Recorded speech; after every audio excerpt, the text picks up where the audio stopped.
নমস্কার, নিউজ টাইমে আপনাদের সকলকে স্বাগত। আপনাদের সঙ্গে রয়েছে আমি স্বপ্না।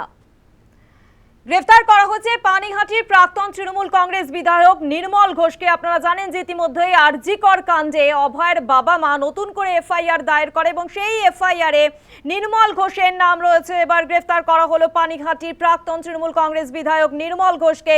ওড়িশার সম্বলপুর থেকে তাকে গ্রেফতার করা হয়েছে। আরজিকর কাণ্ডে শ্মশানের ঘটনায় এফআইআর, মুখ্যমন্ত্রীর নির্দেশের পরেই এফআইআর পুলিশের। আরও একবার জানাই আপনাদের, গ্রেফতার করা হয়েছে পানিহাটির প্রাক্তন তৃণমূল কংগ্রেস বিধায়ক নির্মল ঘোষকে। এই বিষয় নিয়ে আরো বিস্তারিত জানবো। ফোন লাইনে রয়েছে প্রতিনিধি প্রীতি পাত্র। প্রীতি, একেবারেই দেখো, উড়িষ্যা থেকে পানিহাটির প্রাক্তন বিধায়ক নির্মল ঘোষ উড়িষ্যার সম্বলপুর থেকে কিন্তু তাকে গ্রেপ্তার করা হয়েছে। আমরা জানি যে অভয়ার 9ই অগস্ট কিন্তু মুখ্যমন্ত্রী পানিহাটিতে গিয়ে তিনি ঘোষণা করেছিলেন যে রাজ্য পুলিশ শ্মশানের যে ঘটনা, সেই ঘটনার কিন্তু পুনঃতদন্ত করবেন। এবং তারপরেই দেখা যায় অভয়ার বাবা তিনি একটি অভিযোগ দায়ের করেন, যেখানে নির্মল ঘোষের নামে অভিযোগ দায়ের করা হয়েছিল এবং যে অভিযোগগুলো উল্লেখ করা হয়েছিল যে মৃতদেহ নিয়ে শ্মশানে দ্রুত নিয়ে আসা হয়, সেখানে মৃতদেহ দাহ করা হয় বাবা মার কোনো রকম স্বাক্ষর ছাড়াই।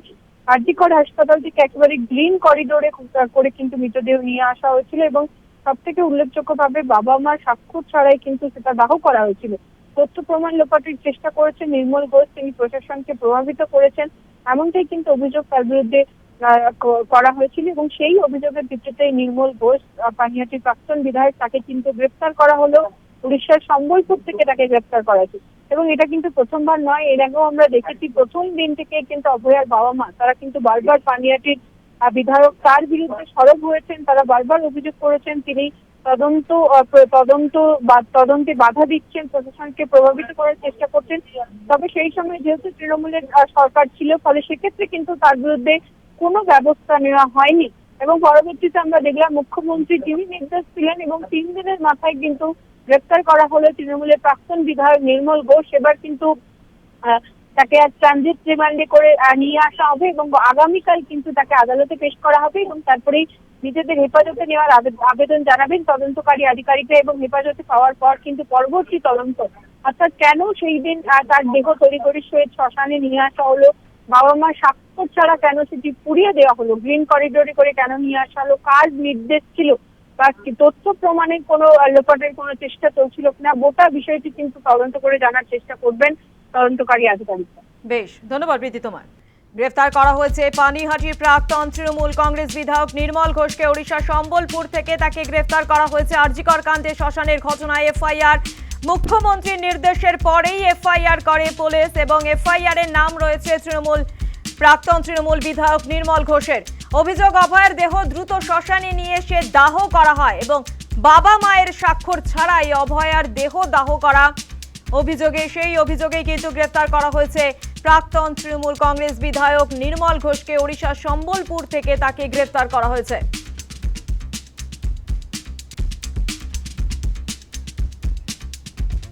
আপনাদের যে খবর আমরা জানাচ্ছি যে মুখ্যমন্ত্রী তদন্তের নির্দেশে 3 দিনের মধ্যেই এই নির্মল ঘোষ তাকে গ্রেফতার করা হয়েছে এবং গত রবিবার মুখ্যমন্ত্রী শুভেন্দু অধিকারী তিনি তদন্তের জন্য নতুন করে নির্দেশ দেন। কি নির্দেশ দিয়েছিলেন মুখ্যমন্ত্রী একবার শোনাই আপনাদের।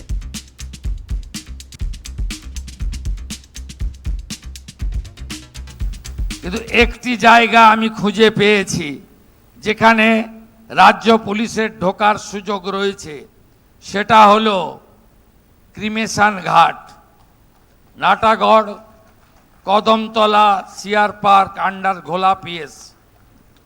এখানে আমরা আশ্চর্য হয়ে যাবেন, সিরিয়াল 3-তে ছিল, 1 করেছে। ক্রিমিশন কস্ট দিতে হয়, সিগনেচার করতে হয় বাড়ির লোককে, any close relative, no signature. এখানে নির্মল ঘোষ, সোমনাথ দে, সঞ্জীব মুখার্জি,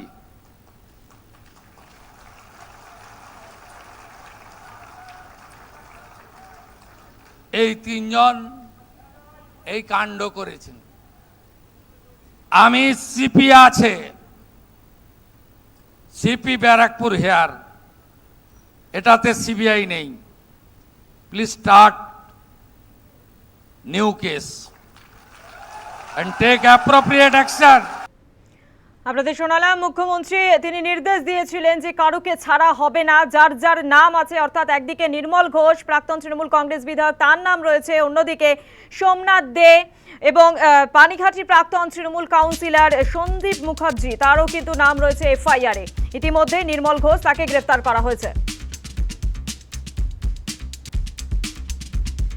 আপনাদের এবার শোনাবো যে গ্রেফতার করার পর, অর্থাৎ নির্মল ঘোষকে গ্রেফতার করার পর স্বাস্থ্যমন্ত্রী শারদত্ত মুখোপাধ্যায় তিনি কি বলেছেন এই বিষয় নিয়ে, শুনুন। যে পুলিশ এবং প্রশাসনকে সাধুবাদ জানাই। নির্মল ঘোষ, আমি একটু দুঃখিত এতদিন খুলেআম ঘুরে বেড়াচ্ছিল কেন। আমার মনে হয় আজকে এই জায়গায় দাঁড়িয়ে আমাদের একজন স্বাস্থ্যকর্মী মারা গেছেন, সেই ব্যাপারেই আমি যেটুকু মন্তব্য করার করব। আমাদের মন ভারাক্রান্ত, আমাদের পরিবার, স্বাস্থ্য পরিবার আমাদের পরিবার, এই আমাদের মেয়ে মারা গেছেন আজকে। নির্মল ঘোষের এই গ্রেফতারি নিয়ে তৃণমূল কংগ্রেস বিধায়ক কুণাল ঘোষ তিনি কি বলেছেন শোনাবো। নির্মল ঘোষকে ডিফেন্ড করা, নির্মল ঘোষকে সমর্থন করা, এর কোনো রকম কোনো প্রশ্ন নেই। উনি কি করেছেন না করেছেন, ওনাকে বা ওনার যারা আইনজীবী আছেন তাদের ব্যাপারটা দেখতে হবে। আমরা চাই নিরপেক্ষ তদন্ত। কিন্তু প্রশ্ন হচ্ছে এই, সিবিআই কি আঙুল চুষছিল? অভয়ার কাণ্ড অত্যন্ত নিন্দার, প্রথম দিন থেকে আমরা নিন্দা করেছি। মাননীয় প্রাক্তন মুখ্যমন্ত্রী নিজে মিছিল করেছেন, পুলিশকে যা যা ব্যবস্থা নেওয়ার বলেছেন। কলকাতা পুলিশ 24 ঘন্টার মধ্যে মূল অভিযুক্তকে গ্রেফতার করেছে। এরপর ওনারা বলছিলেন সিবিআই চাই, সিবিআই চাই, তো সিবিআই এসছে। সিবিআই সব দিক খতিয়ে দেখে নির্মল ঘোষকে গ্রেফতার করার কোনো গ্রাউন্ড পায়নি, তাই করেনি। এবার বিজেপি ক্ষমতায় এসে তাদের মূল উদ্দেশ্য হয়ে যাচ্ছে, তারা যে ন্যারেটিভটা রাজনৈতিকভাবে তৈরি করছে, তদন্তের মাধ্যমে ন্যারেটিভটাকে এস্টাবলিশ করা। তারা বলেছিল অমুক করতে হবে, তাই পুলিশকে দিয়ে সেটাই করতে হবে। যদি এত বড় অপরাধ নির্মল ঘোষ করে থাকেন, সিবিআই তো তাকে তুলে নিতে পারতো। সিবিআই কে? সিবিআই সেন্ট্রাল গভর্নমেন্টের, হোম মিনিস্ট্রির। তাহলে সিবিআই এতদিন ধরে ধরলো না, তার মানে কি সিবিআই তদন্ত করেনি? তার মানে সিবিআইয়ের প্রতি অনাস্থা, নাকি সিবিআই তদন্ত করে পায়নি এবং এরা এখন রাজনৈতিক এজেন্ডা বা রাজনৈতিক এস্টাবলিশড যে ন্যারেটিভ, সেই ন্যারেটিভ এস্টাবলিশ করার জন্য পুলিশকে ব্যবহার করছে। গ্রেফতার করা হয়েছে পানিঘাটির প্রাক্তন তৃণমূল কংগ্রেস বিধায়ক নির্মল ঘোষকে। ওড়িশা সম্বলপুর থেকে তাকে গ্রেফতার করা হয়েছে। আরজিকর কাণ্ডে শ্মশানের ঘটনায় এফআইআর। মুখ্যমন্ত্রীর নির্দেশের পরই এফআইআর পুলিশের এবং এফআইআর এর নাম তৃণমূল কংগ্রেস প্রাক্তন বিধায়ক, তৃণমূল কংগ্রেসের প্রাক্তন বিধায়ক নির্মল ঘোষের।